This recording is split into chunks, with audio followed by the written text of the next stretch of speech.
Hello, ladies. Hey, Hey, I think we are live and in effect. What y'all think? Can y'all I see? think so. I think so. Awesome, awesome, awesome. Now I can breathe. We got past the technology. So it is 6 o'clock on the dot. Good evening, everyone, and welcome to another session of the Greater You Leadership Series, Women Leaders Walk the Talk, where we simply seek, or I simply seek, to amplify the female voice and ultimately inspire others as they walk their individual journeys of leadership.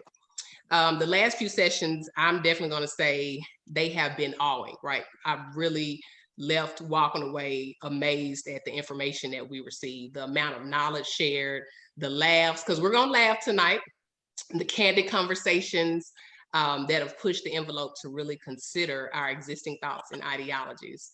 It's been amazing. But guess what? Tonight it's not going to be any different. It won't be any different. But this one is special to me because it is focused around one of my most prized roles, and that is motherhood. Right. To all my moms that are on tonight, kudos to you, lifting you up. It is still Mother's Day as far as I'm concerned. Every day is Mother's Day. And so whether you are a married mother, a single mother, we'll go with godmother, a mother village, my auntie mother, or maybe a best friend or best friend mother, raising and nurturing another being. It's the most amazing job you can ever have, right? And that's not to say it's easy, because that's why we're here tonight, because it's not to say it's easy. We're going to talk very holistically about it. And even in its challenges, though, I would sign up for it 10 times over. I love my baby. Y'all make this is on record. She hears this. She'll hear it if she doesn't hear it now. I would do her over 10 times over because it is such a great thing to be able to do, to be a mother or in that capacity in some fashion for someone. So I can't say that to be true about all my roles in the past. And even though they've been rewarding, they still don't compare. So the responsibility that comes with motherhood and the inclusion of then taking on a more formalized role, when you add in leadership, it's one conversation that I couldn't pass up, because that's what we talk about here. We talk about leadership, but what does that look like when we throw in motherhood, or when we merge them together? So basically, we'll be sitting down talking tonight about that. It's our focus for tonight, and we're still celebrating mothers. And I have phenomenal female leaders on with me tonight, but more impressive, they are mothers. They are walking the talk, whether it be in their respective industries or just at home, because we'll talk about how at home we are absolutely leading as well. And I had to have each of them on tonight. So without further ado, I introduce Dr. Kristin Burt. I'm sorry, she's with TNTP. I also have Allison Fouche with City of Memphis and Fouche Creatives, and Jerica Phillips with Shelby County Schools. And they're all familiar faces and or have resounding work in the community here in Memphis, but I'm sure you all each have a rippling effect of impact outside of Memphis and beyond, right? So that's why I just love that you're all on here tonight. So good evening again, ladies. Thank you for coming on. How are you? Good. great. Doing well. Great. Awesome. So a little quick housekeeping before I jump right in. The views expressed herein throughout this session are the views and opinions of the panelists as individuals, and they do not represent the organization that they are connected. So I want to make that clear, that these are some independent thoughts that we have going on tonight. So we're not attached to anybody. This is what's up here, and just wanted to throw that out there. And for our guests, thank you again for coming on, sitting in, being with the audience. Please engage with us in the chat. We want to hear from you. We want to learn from you. And of course, we want to gain more audience members. So share on your Facebook page tonight. And this will stay posted. So please let people know, come back and look if they were just too busy cooking tonight, right? So ladies, we are going to learn more about your stories as we go throughout the night, but let's jump right in. All right, so the one segment I always like to play is called the 3-second rule. And I'm sure you've heard of the 5-second rule. You can pretend like you hadn't heard it. I'm sure you have, where you have 5 seconds, you drop something on the floor, or let's say it's food, you got 5 seconds to pick it back up before somebody looks at you a little sideways. But I call this 3-second rule. And what I'd like to do is ask one standard question, but I'm going to switch it up because this is a special night. My question is, and I'm going to count to count to 3, and you cannot give me your reason. I only want to know your one word or your phrase to describe motherhood. 1, 2, 3. Challenging. Flexibility. You said one word? Or phrase. It's always somebody. One word or one phrase. Balancing act. Balancing act. Ooh, I like it. I like it. So why don't y'all kind of share, give us a little background on why you chose that word or phrase. I'll start just quickly. I love a challenge. If it's not a challenge, if there's no push for me, it can get boring. And, oftentimes people say there's no real growth in your comfort area, in your comfort zone. And so in life, I was a young mom, and of course that wasn't the path that was ideal for me, but it challenged me in a way that has motivated me in life. And so I would just say that, of course, motherhood is challenging, but it really pushes me to be my greatest me. I love it. I love it. And that theme is the Great Leadership Series. So knowing that it helps you feel like you want to be the greatest version of yourself, I love it. And I second that. All right. So Dr. Burt or Allison, whoever. I'm flexibility. I don't know if I jumped, but I became a mother at 37. And so by 37, I'm type A, or was. I don't know if I am anymore, but I was punctual all the time, planned everything, had everything was typed out. I can remember having this sort of approach to everything as early as middle and high school.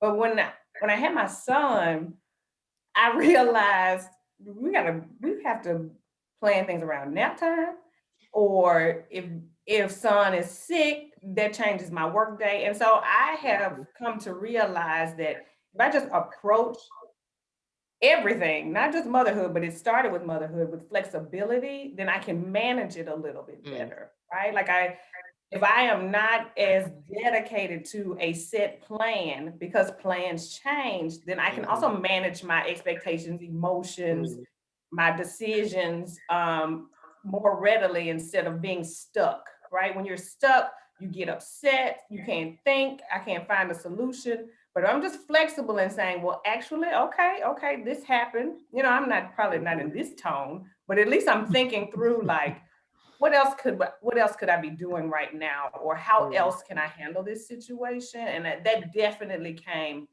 with being a mother. Before, it was just me.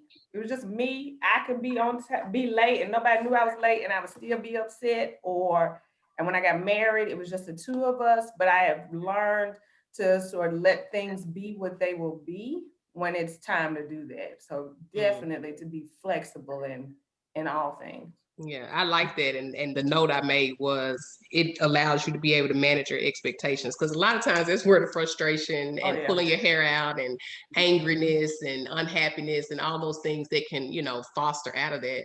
But if we can manage our expectations, and I like that, it's because we have to be willing to be flexible. Because babies don't care. Right. Look, I always, some notebook, I'm going to have it. So that way I can always go back. And I encourage the audience to do that. Pull out your notebook. But what about you, Allison? You gave us balancing act. The reason why I say that, I have 3 kids, and they are all at different stages in their life. One is 21, one is 14, and one is 10. So I have to balance. I have to almost be a different person for each one of them, because they all have different needs. And sometimes I think I was crazy for spreading them out so much like I did, because it's like I have to be the mom who talks to my son about career choices, on this day. I have to balance that with the middle child syndrome and things that are going on with the middle child and what her needs are, and what's going on with her development. Then I have the free-spirited 10-year-old who is, just wants my attention and wants me there. So I have to balance all of those different hats and personalities in what I have to be to each child to be successful in addressing their needs. Right, right. I like that. And it goes into how motherhood is leading, right? It's the first leader, I don't care what anybody says, the first leader that any human being comes in contact with. And one thing I heard you say that was a for sure leadership skill is being able to meet each individual where they are. Like you said, you have 3 different children, you have 3 different personalities, they come up at 3 different times, you know, based on their age ranges, and being able to be flexible. I'm gonna go with Kristin's word, flexible, and knowing how to shift so that you can be successful to each or nurture each of them the way they need to be. So I love that. And we have to do that in leadership all day long. I was gonna say that's my part of my leadership style. Yeah. I'm this person's friend when I need to be. I'm this person's enforcer when I have to be. You know, you have to learn how to balance expectations and balance yourself in order to be a great leader to those you serve as well. So it trickles down into that as well. I love it. So one of my favorite songs is by Alicia Keys, and I just caught on to this like in the last few years. It's super old, but it's called Superwoman, and I'm not gonna sing for y'all tonight. But what I will do, and Kristin, I'm not singing tonight. But what I will do is just the lyrics go, "'Cause I'm a superwoman. Yes, I am. Yes, she is. Even when I'm a mess, I still put it on my vest with an S on my chest. Oh yes, I'm a superwoman." And when I think of motherhood and tagging on leadership, you know, there is superwoman powers in there or skills. And sometimes at the end of the day, I promise I feel like I just took on the world. And when I feel victorious, the idea of being super and a woman, it resonates with me. So motherhood is rewarding, but let us be honest, it is exhausting. We've said some of that already tonight. It's laborious work. And when you tack it on to the role of leadership outside the home, the playing field becomes even muddier. Like you can leave your sneakers outside when you come in the house because that's how muddy it gets. And some would argue that the terminology superwoman is a myth.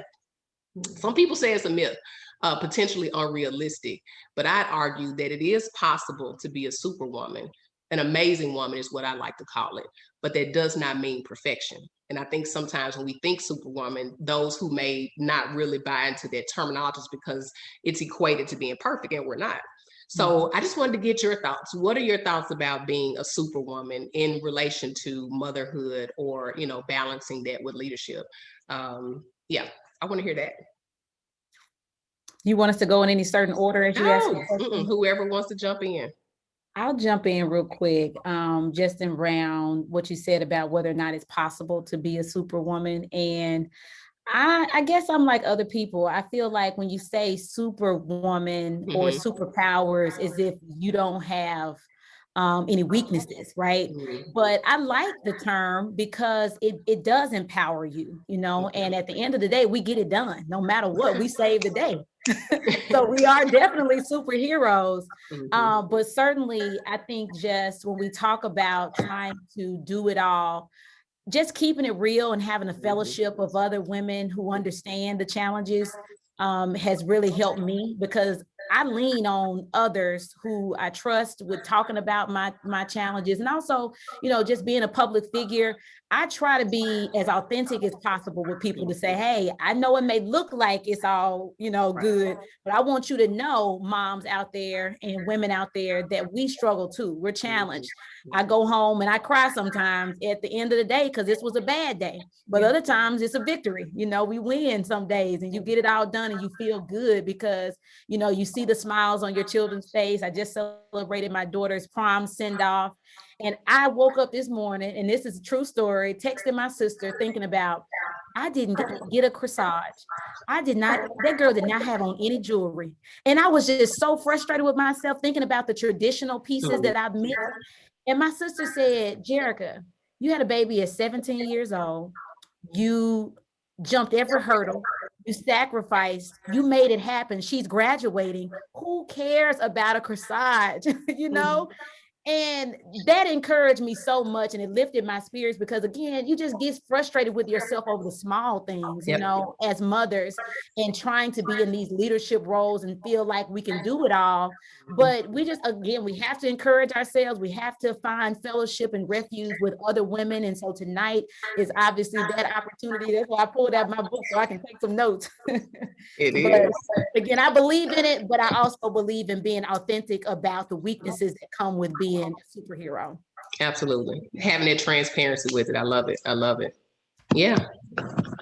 It makes me think of every superhero that we have in pop culture has a weakness. So I think I agree with Jerica. What the term, we definitely make the world go round. Let me just be clear, is women, period. And then to bring life into this world is another thing. But it makes me wonder or acknowledge that we each have a superpower and it might be different.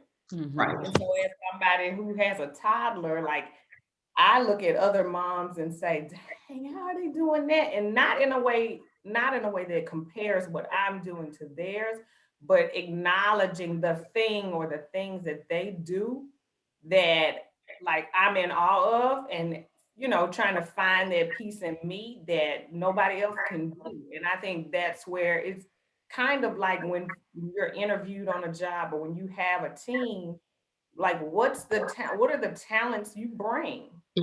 Because you still bring that to your personal life. It just looks different. Mine look very different, obviously, in my personal life and professional, but it's going to be very different from somebody else's style. So it's not unique to like discipline. I'm not even getting that granular. It's just, what's my superpower? And because I see it in other women, right? I see theirs rather, not just not one that looks like mine. And that makes me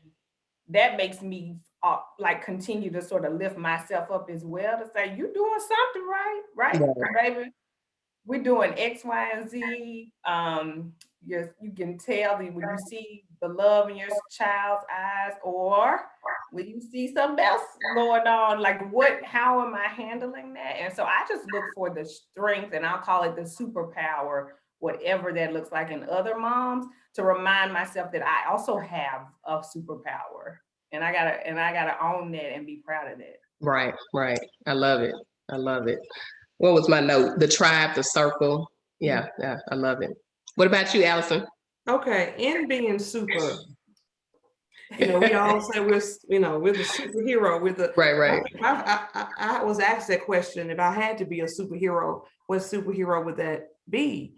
And people were actually shocked at my answer. I said Luke Cage, and they were like, "Why?" I said, if I could go into any given situation and you can't harm me, hey, that's what I would want to be. But in that, establishing a superhero persona, you have to be kind to yourself and know you do have limitations. And oftentimes we are not kind to ourselves as mothers, because, as Jerica says, I forgot the corsage. Dog, I should have done this, or I should have done more. And sometimes our children don't even have that expectation of us, but we put those expectations on ourselves. And often that makes it more challenging for us when our kids are saying, I didn't expect that from you, Mom. Why are you pushing yourself so hard to do that? So yeah, I think I'm a superhero. I'm a superwoman. However, sometimes I'm not as nice to my own self in my, because I push myself way too hard sometimes in trying to be that super woman. Right. Yeah. I'm a super woman. I gave it to you, Kristin. I gave it to you. I started thinking about, I'm not your superwoman. That's another one. Now we will say that some days. Yes. That's another one. Absolutely, we do. I love it. So let's shift to tactics and logistics. Let's give these folks some strategy, right? So there must be a strategy, or at least sometimes we hope there is a strategy to managing both of those roles. And we already said we have multiple hats just outside of those two, but let's just stick again with leadership and motherhood. So what does your daily routine look like?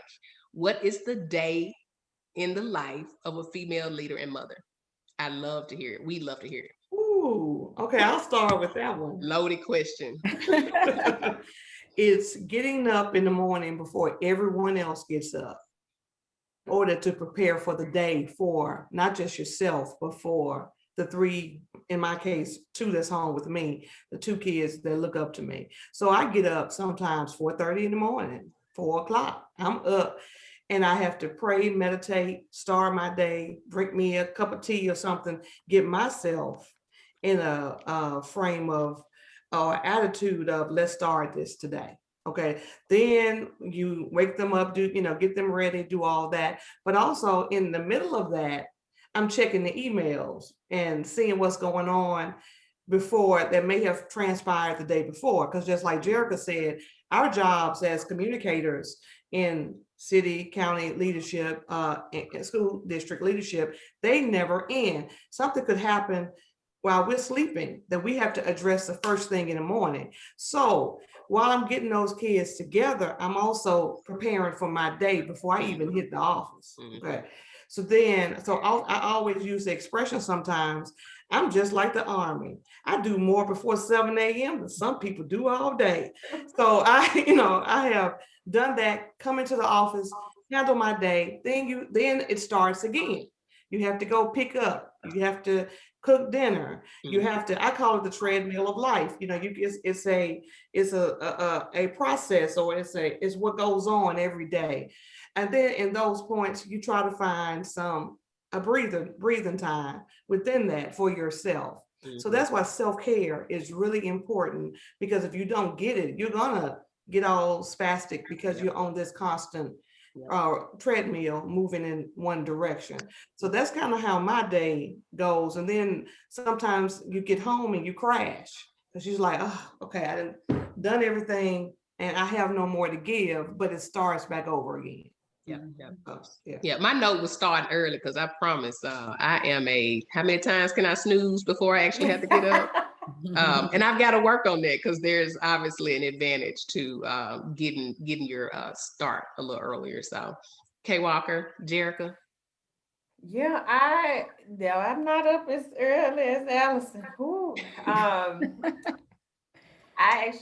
when I get up, it starts with getting AJ ready for daycare, right? So daycare runs, to your point, and what I have done for the past month, so I'm glad you mentioned it in terms of self-care, is as soon as I drop him off at daycare, I take myself to the gym. Like I'm still in the car, I get myself, barring any like 8 o'clock meetings on my calendar, I go to the gym for at least an hour and then I come home. I come home, I have worked from home for the last 5 years, and then start my day. And I'm able to, thankfully, I've been a remote worker for almost 5 years. I do a lot in the day, which really frees up my evening times for cuddle with AJ after daycare and snack time, and then get things ready for bed.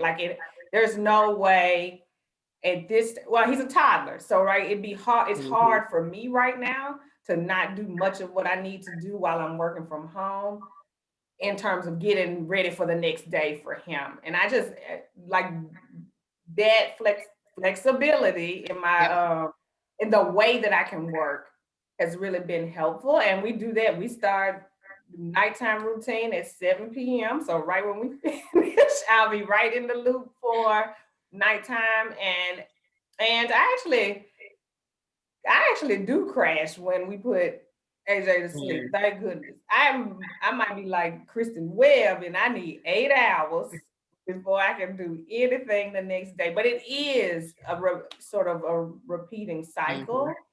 That each day I'm trying to get it a little more efficient to make sure that I'm okay for the next day.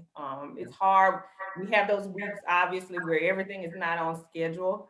And I don't necessarily get to the gym in the morning, but I have to, I'm working, trying to make sure I can set up for the next step each day.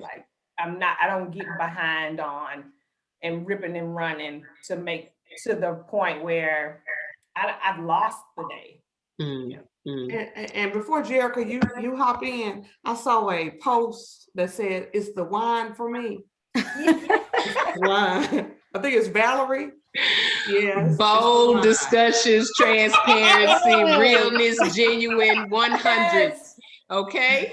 Yes, That's yes. that's Back to you. that's always Back to you, been. Jerica. Back to you, Jerica. Listen, you're gonna I make love me go it. have a glass as soon as I leave this office, ma'am. I love it. No, I love it because I definitely have become a wine enthusiast, and my mama Pentecostal, so if she watching, she probably gonna have something to say. Love you, Mom. Hey, Sister Peggy. So I love what everybody shared, and I too am an early riser. I used to work for the morning news, so I would be at work at 4 a.m. So I know that life. But, you know, as I take notes about being an early riser and getting up and starting the day, and I know that's a part of my life, but being effective once you wake up as well, because we'll get to doing something and procrastinating, you know. And so I'm telling myself that as I'm listening to your strategies, each of you, again, when I wake up early, what am I doing with that time? And I love, you know, her sharing about going to the gym and making that time for herself. And I love what Allison talked about again, giving ourselves grace when we don't get it right. You know, we plan all this and we have all these expectations for the day, but what happens when it doesn't go right? And so when we talk about the strategy, for me, I know that I'm trying to do better at this. And this is just setting my day with devotion, you know, depositing some devotion in my life. My sister and I started the Bible app challenges where we'll do the devotions and then we respond and give feedback for each other. Yep. And so again, when the day goes to hell, you have that deposit of devotion in your life, because it won't go as planned, but certainly that helps me. And I know the days when I struggle the most, it was the day that I skipped devotion. It was the day that I didn't stop and just say how grateful I am, you know, for something. So again, strategy of early rising is helpful. If you don't always, you know, get up early, it's still, if you can go ahead and plan out what your day looks like. If you get up at noon, it doesn't matter, but plan it out and set your goal for the day of what you hope to achieve. And part of that for me is writing things down. I mean, I don't care how young you are, people's minds are bad. And I am, and especially being a mom of multiple children, I struggle so much with trying to remember everything. So if I don't write it down, it's a problem. If I think about it, I have to immediately put it in my phone, in my notes. You know, I have my book that's full of pages and pages here because I have to write it down in order for me to stay on task. And so that's a huge strategy for me in order to complete the tactics, in order to implement and execute. I've got to write down those things for the day that I need to do. And I've also, and I'll say this lastly, is leveraging my help. At first I was trying to do everything by myself. When I became a new leader at this district, I wanted people to know I could do the job. But I have a whole team of people who are here to help me, including my administrative assistant. And I'm like, hey, go ahead and look at my calendar, text me and let me know what's coming, you know, because I need a little help around that. So if you have to leverage people, if you don't have an administrative assistant, that's fine. Whoever it is in your circle who is going to hold you accountable for, you know, succeeding and getting your things done each day, whether it be a sister, a friend, or whoever, you know, certainly utilize those people to help you stay on track, because accountability partners can be co-workers, they can be family, they can be your child, because they definitely will tell you when you forgot something. But those are just a couple of strategies that I use each day. I love it. So audience, for those listening, we have roadmaps. I mean, I've written down some roadmaps tonight, right? The getting up early, I'm going to try it. I don't know about 4:30, maybe I'll do 6:30. Okay. That's how bad I got. I'm 6:30 riser. I'm going to work on those deposits, devotion, whatever it is that works for you. What is that thing that you can lean into to kind of keep pushing you? Like, I love the devotion. I love my affirmations. I do the I Am app. And I promise I could be having the worst day or I could be having the best day, but just having that constant uplifter or constant reminder of, okay, make it to the next minute, Chris. You can make it to the next hour. You can get to the end of the day, right? So that's really good. And then leveraging my help. I am not, that's not my strongest suit when it comes to motherhood. Being okay with asking, being okay with that, being comfortable with it, and realizing that it's necessary. So those are the roadmaps I got tonight. I don't know about the rest of you. Y'all probably picked up some other ones as well. But the point of this is to make sure you walk away with some tactical things. You know, it's all good to have the, you know, fuzzy feeling stuff, but let's have some tactical things. So one of the most important things I continue to learn and master is having boundaries. Boundaries can be the fine line between sanity and insanity. So what are your non-negotiables when it comes to leading and being a mother? Because at the end of the day, as much as we love the paychecks, the impacts that we're making, we're at work because we got these kids, because we have the spouses, because we're trying to take care of our families. So what are some non-negotiables when it comes to leading and motherhood?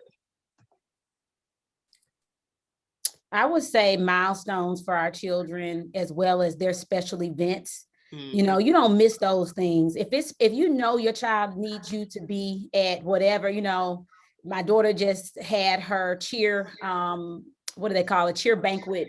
And it's some things that I'm like, you do this every year. But if she wants me there, I'm going to be there. And it stops. Everybody else is going to stop for it. Putting my children on the bus in the morning.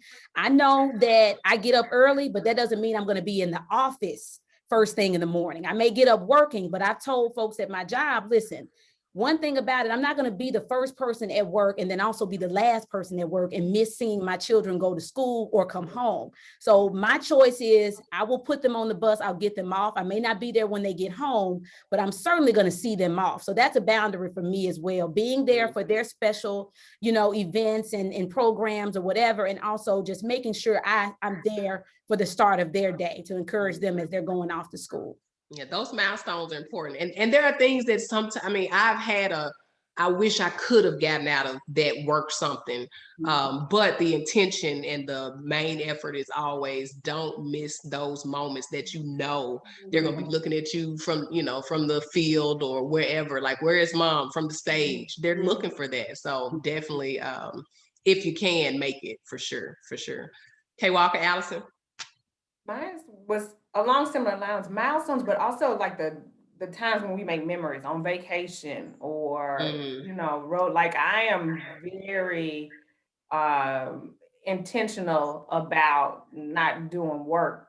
I do it, honestly, y'all, like every day. Like I'll put my laptop up until AJ goes to sleep and then I'll put it back. But like, especially when we're traveling or having a family time on the weekends, I have a work culture that really supports that. And so when at work, like my habit and behavior is to just start, when I start with new teams or new colleagues, to say, like, my weekends are off limits.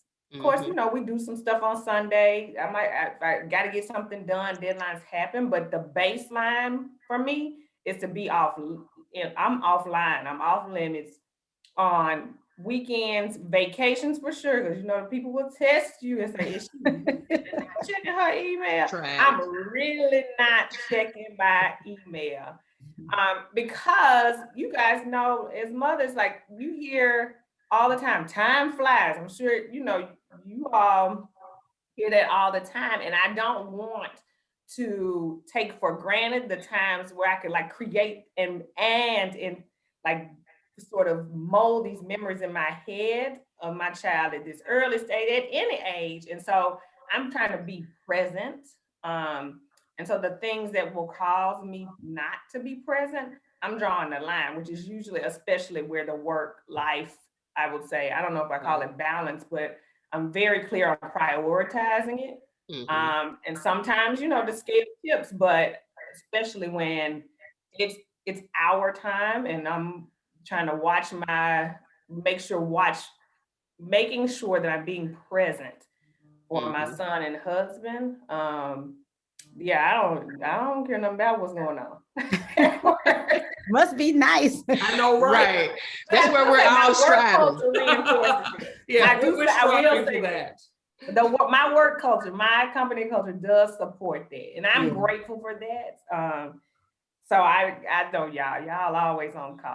It's that 24/7 work right there. I don't have it. It's real. Well, I would say in sickness, I have one child in particular that has always had some issues. She had a heart surgery when she was 3 months old. She had epilepsy. She had kidney reflux. I could just list the things that over the course of her 14 years, it's been something that happens. And I can recall, I won't name the employer, but a certain employer, when my 3-month-old was having problems and fainting and doing things. And I just stopped everything I was doing and just went to the hospital because I had to do that because that's my child. She has nobody, I have to be her advocate. I have to stop it and say, okay, I gotta go and I have to do this. That employer didn't want to pay me because I was sitting in the hospital with my 3-month-old because nobody else could be there with her but me. Okay, so they didn't want to pay me. They were like, I said, well, I'm doing the work from the hospital. Why is it that you don't understand? I'm doing the work from the hospital. I'm doing my job. I'm just not physically in the building, but I have to be here for my child because nobody else is going to be here for my child like I am. Mm-hmm. So my non-negotiables, if my child is sick, I'm gonna do whatever it takes. I'm not gonna put my job before my child's health. Jobs come and go. I believe, if you have talents, your work will make room for you. Your talent will make room for you. So I don't have to sit here and struggle with this job, this piece of a job for my child's health and wellness. So that's my non-negotiable in having that work-life balance is if my children are sick, I got to go. I'm sorry. That's it. So one real quick silver lining that I had to think about the pandemic that you made me consider, it appears, I'm making an assumption, that whatever that experience was during a time when working away from the office wasn't an acceptable or acknowledgeable task. And so now we could do that, right? Now there's an understanding of I'm at home and I'm getting it done and I'm not missing a beat. So I just wanted to throw out that and I agree with that, Kristin. That has really changed, I believe, a lot of work cultures into sometimes we work more at home than we do in the office. Yep. So look, Kristin is like, sometimes we do that. So I think one thing about COVID, like you said, the silver lining of COVID is it has showed us that we can telecommute and it's okay. You don't have to oversee me. I can get just as much work done, if not more. You have to trust your employees that they will get the job done at the end of the day. So I do agree with that wholeheartedly. Yeah. It also made mothers demonstrate how we multitask, right? And it gave a lot of people in the workplace a lot more grace for folks who had children in the home. Like you don't see as many eye rolls as you used to if your child jumps in your lap and starts playing with the laptop. Because as a mother, it's people get to apologize with clients or coworkers. I'm like, sweetheart, no, don't apologize for that. Let that baby do what the baby is going to do, and don't stress yourself out about trying to hide the baby under the desk and all. I remember just in my head agonizing when we first, I had to keep, we had to keep children at home. So when I first was like, my client is going to jump up and ridicule me and write something bad about my performance. And everybody was issuing grace at the time, but I think we all sort of realized, listen, this is what life is right now. And it's okay, let the baby talk to the camera. It's all right. Right. I love it. And then the pandemic also showed me I was not paying attention, according to my children, paying enough attention to them. Okay. So by them having me home, I was able to better develop the relationships that I have with them because I was spending more time one-on-one with them as opposed when I'm going away and being at work all day and coming back. We spent a whole lot more time and I learned a whole lot more about my children and their needs since I've been home more. So the pandemic for me, it's bittersweet. There's a lot going on. A lot of people have died. A lot of things have happened. But for me, the pandemic showed me some areas in my life as a mother that I could improve upon. It did, by me being there and listening and hearing. Before you were too tired. You were too tired to read to me, or you're too tired to do this for me. Now I was able to say, you know what, I'm going to allocate more time for you. And I promise that. So it did bring for me into more alignment the things I need to work on as a parent. Yeah, I appreciate that perspective, as well as the transparency of it, which will lead me to one of the last few questions I have. What do you consider to be, and I'm gonna let you pick, either the easiest or the greatest challenge about being a female leader and motherhood? You can pick which you can go with the easiest, or you can go with the greatest challenge. Of course, I'm gonna go with challenge. That's your word. Good job. Good job. That's my word. And I have a book right here that I actually this is called the Leadership Challenge.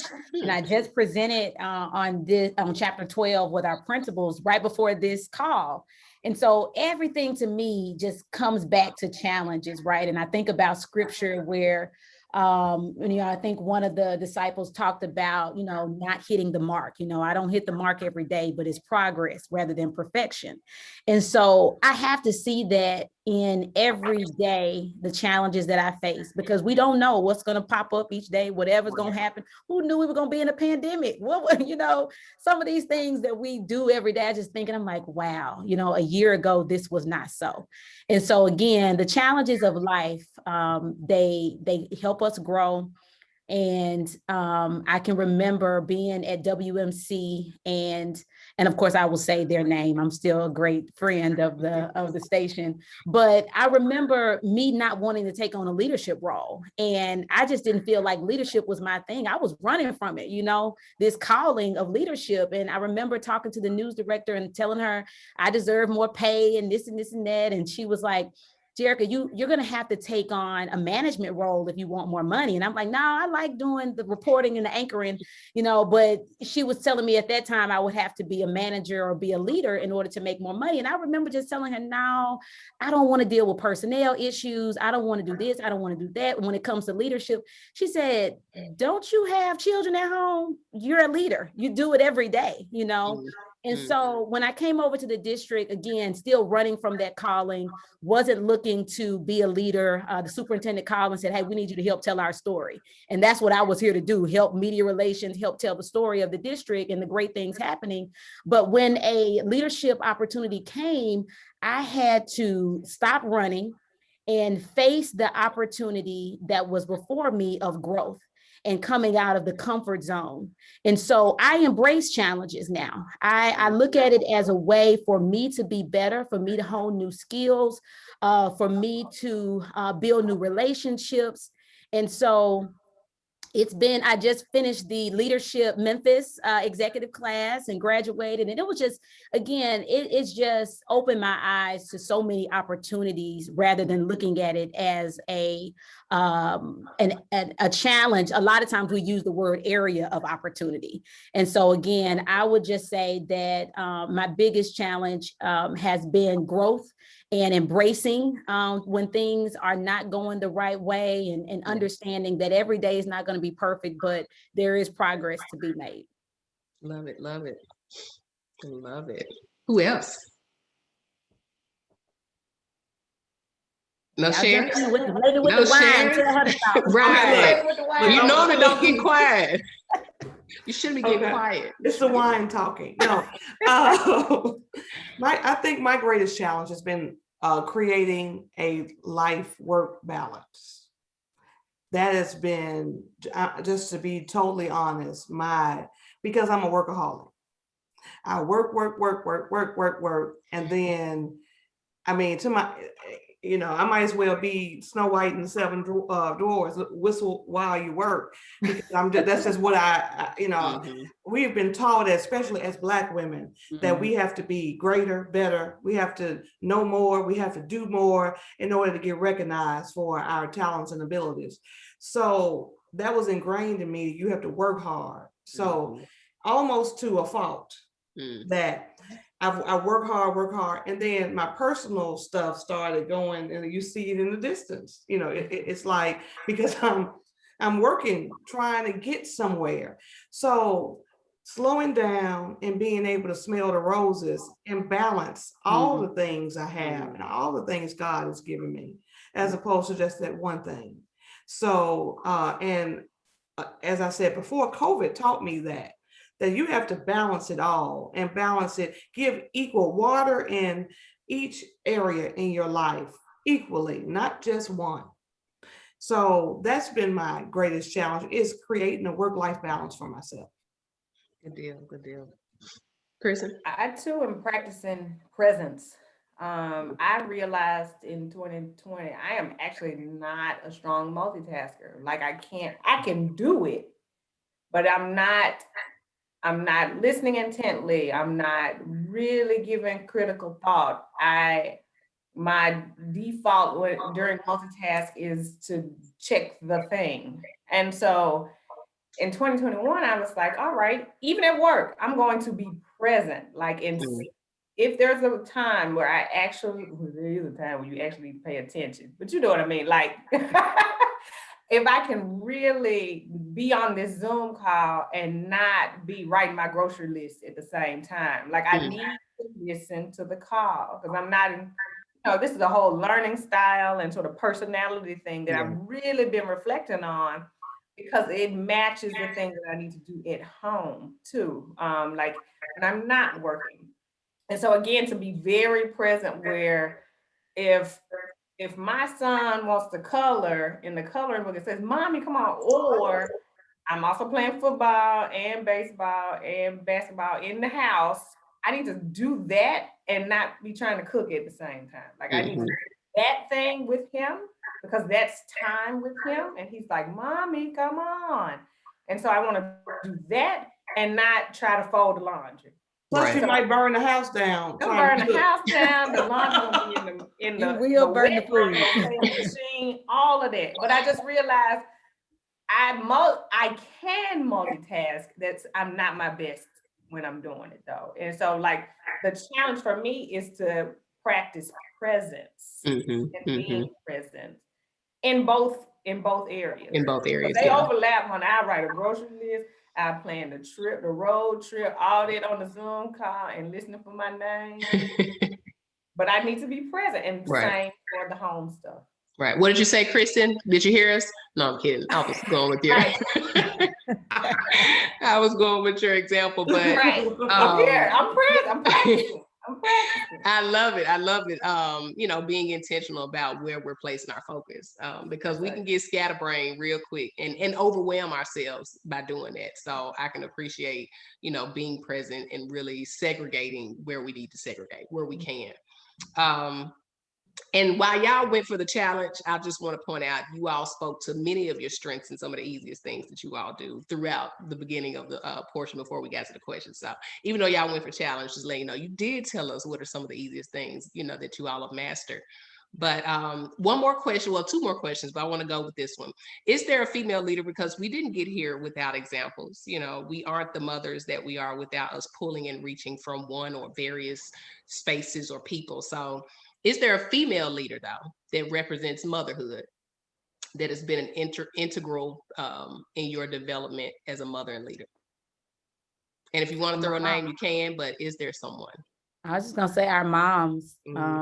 She's the greatest model for me. And just celebrating Mother's Day, I didn't have a relationship with my grandmother because she passed when I was just 9 years old. But my gift to my mother was celebrating her mother with a portrait, the only portrait that she has of her mother, because their childhood home burned down. So it just meant so much for me to be able to capture that portrait and bring it to life for my mom.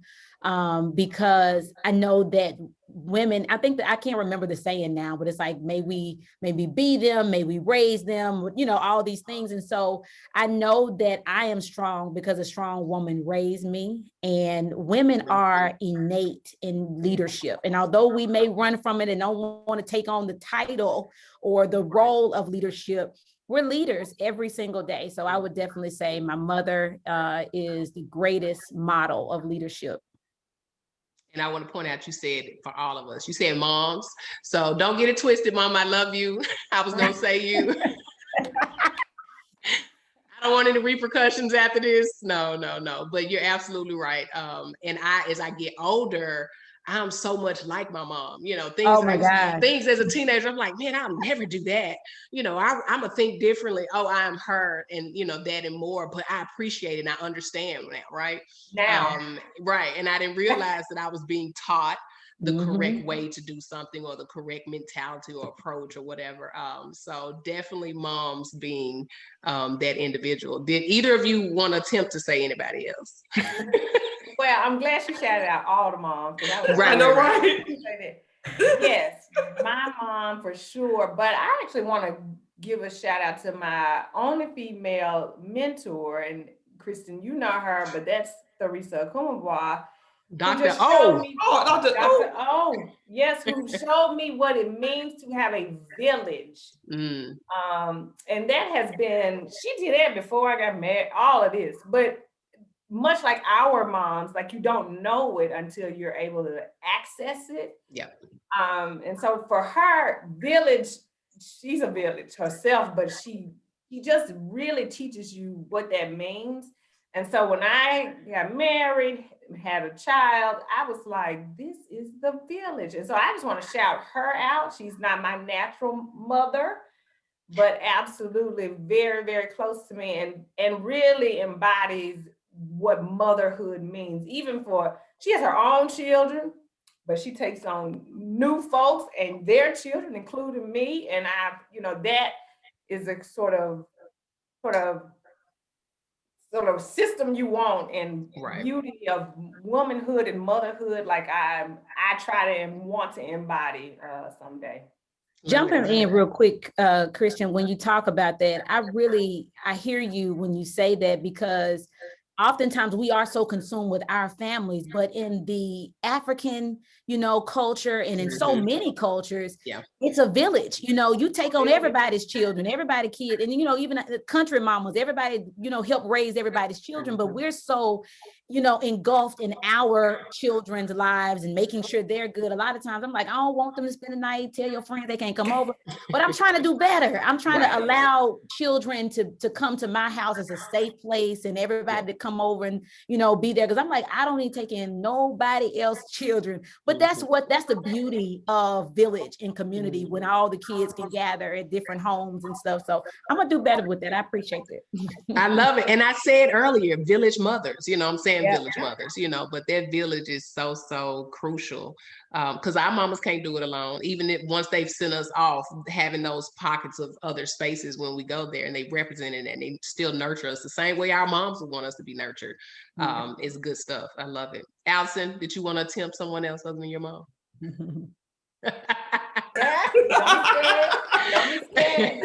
Well, I just wanted to piggyback on what was said. Unfortunately, for the Black community, we have gotten away from the village mentality. You can't tell my child nothing, and it's like, we need to get back to that. It takes a village to raise a child mentality. That if I correct you, that's just like your mother correcting you. Not you go tell your mother and y'all coming down the street ready to beat me up because I corrected you. That used to be something that, we're all probably close in age. That's something that we were accustomed to, but has not trickled down any further than our generation. So I do want to say that it is important, and we need to do a better job in Jerica. We need to do a better job in embracing all children. So yes. I love it. I love it. Yeah, Miss Houston down the street. I was scared to act up just because I knew Miss Houston down the street in South Memphis was going to get me off of Laramie Street. I'm shouting her out too, or Miss Jenkins, or, I can name several. And those individuals have resonated throughout my career and my life, and even today. So those village moms, we got to have them. I love that perspective. I love that point. So the final question, and guess what? It has nothing to do with motherhood. Here's the scenario. You just won an all expense paid trip to your most highly desired vacation spot, wherever you wanted to go. Where do you go? And what is one thing that you must take with you? You can only take one thing. Not person, thing.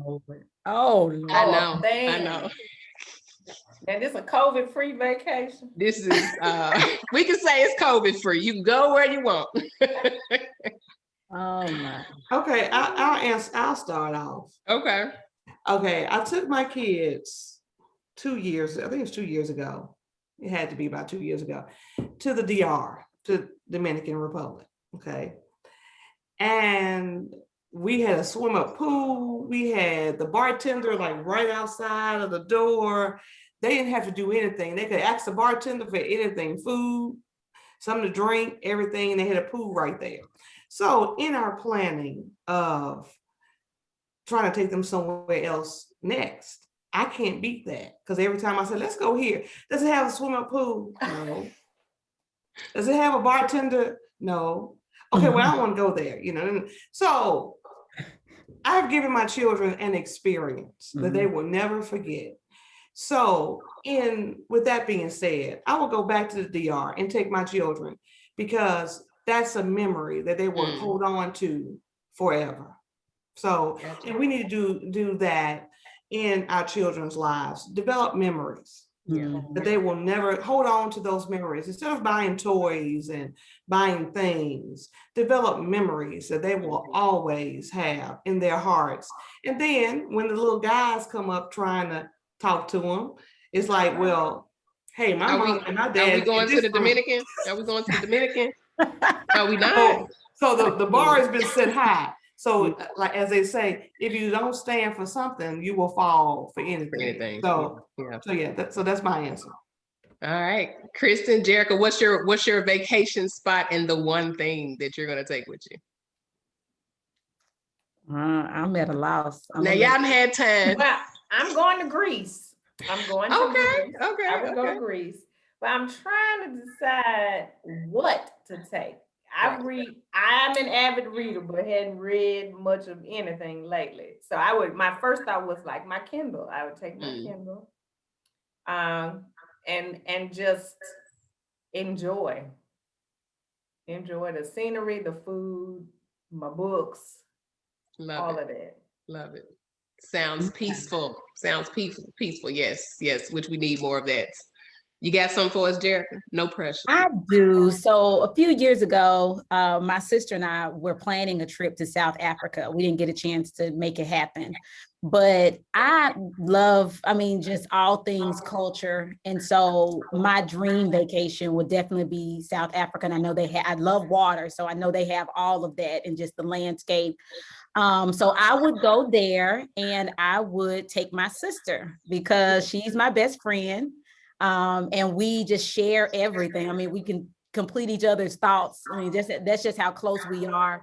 And, she would just be the person that I would want to experience that with. So definitely South Africa, experiencing the culture. And I agree with Allison with making memories, especially with the kids. My kids, we travel. One thing we're going to do is travel. But I'm going to lead them out on this one and take my sister. Nothing wrong with that at all. That's that self-care we talked about. That's self-care. Yeah, y'all stay back. Look, and setting boundaries. What else did we talk about tonight? Like, there's so many things we discussed.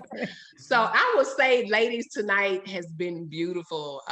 If anybody's been paying attention to me and not just listening to the ladies, my cheeks have not gone down. They've just been up the whole time. I've just been smiling and just really appreciating what I've learned. And I know if I learn something, the audience, they got something out of it as well. So thank you virtually. I want to thank you again. I want to give you your flowers for your commitment to motherhood and your spaces of leadership. I honor each of you and your wisdom and your candid insight. So while I know how to reach out to each of you, I got your email, I got the DM, I got everything, just so y'all know out there. But we want to know how our audience can stay connected with you, whether there's an initiative that you have or simply the best way that they can connect and support you. Drop your information, whatever you want to share, how we can stay connected. And of course, I'll start as I have. throughout the conversation. For Shelby County Schools, I'm definitely going to give a shout out because we have so much community work to do, and we need change champions everywhere we go. We talk about people supporting schools because right now, everybody realized actually how important education and our teachers and our educators are during this pandemic. They said, look, let us get these kids back to school.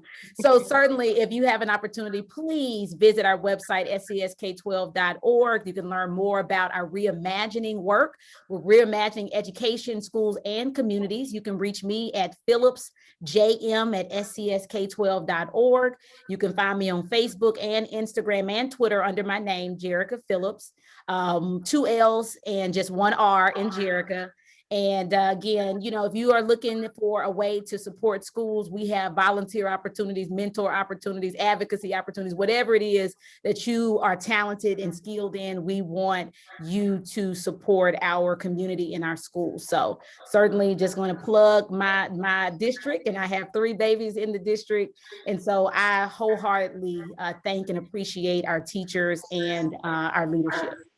And thank you for your work. My daughter is a product of SCS. We're all products of Memphis City Schools / SCS, right? Yeah. So thank you for your work. What about you, Kay Walker, Allison? Yeah, I am Kristin M. Walker, PhD@gmail.com.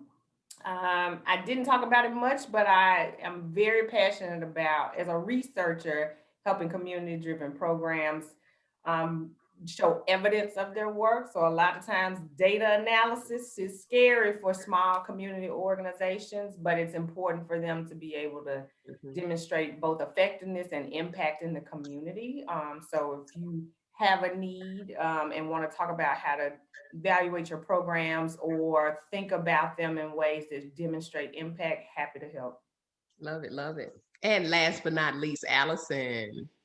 Okay, I'm getting ready to make an appeal to those who are watching. If you haven't gotten the vaccine, please do. We want to get back to some sense of normalcy. And I want everyone who's hearing my voice right now, if you've gotten the vaccine, then encourage others to get it, because it's not a conspiracy theory, because there's more white people getting it than Black people. So let's Kristin knows me. I'm just going to tell it like it is. You are. I'm gonna come to you straight. You're gonna say what you got to say. I'm gonna say what I got to say. I'm not gonna, go around the bush. Okay. So more white people are getting the vaccine than we are. We need to take this into serious consideration here, that getting vaccinated will help save lives. So if you want to get the vaccine, or others who want to get the vaccine, please visit covid19.memphistn.gov or call 222-SHOT. That's 222-SHOT. If you want to reach out to me, if you want to have an event, a pop-up event, because we're getting ready to partner hopefully with Shelby County Schools and going to our schools and taking this vaccination campaign on the road to our schools, since we are now vaccinating 12 and up. So if you want to schedule a vaccination event, please email me at Allison, ALLISON.FOUCHE@memphistn.gov, and we can schedule up a pop-up in your area. That's all I have. I love it. So we got the plea, we got the shout out, and the request for support, as well as you, Kristin, as well, to help change the direction and give insight for some organizations. So I love it. I love it. Thank you again, ladies, and thank you, audience, for taking time out of your evening between work, school, dinner, and bedtime to gain some leveling up thoughts from our guests. And that's what we did. We all leveled up tonight. So as a bonus for listening on tonight, as an audience member, you are the first to hear of our upcoming workshop for teens. It is called Confidence in Reach. And our Confidence in Reach is the Greater You Leadership Series signature course, where we explore confidence and its impact on effective leadership. We've opened it up for teens ages 13 to 17. It's going to be on July 17th. So you've got time. It is a 2-hour interactive workshop that will give your team tangible tools to help instill, build, and/or manage their confidence as they move through life. The sooner we can grasp some of these things that we need to be healthy adults, the better, right? So you can visit our website. It's the www.thegreateryouleadership.com. and all of our social media to register or sponsor a team today. So with that, I want to say happy Mother's Day to you all, to our panelists, and to our audience members. For those who are in a capacity of motherhood in some way, happy Mother's Day to you. And until next time, I hope to be back in July. Fingers crossed. Let's lead.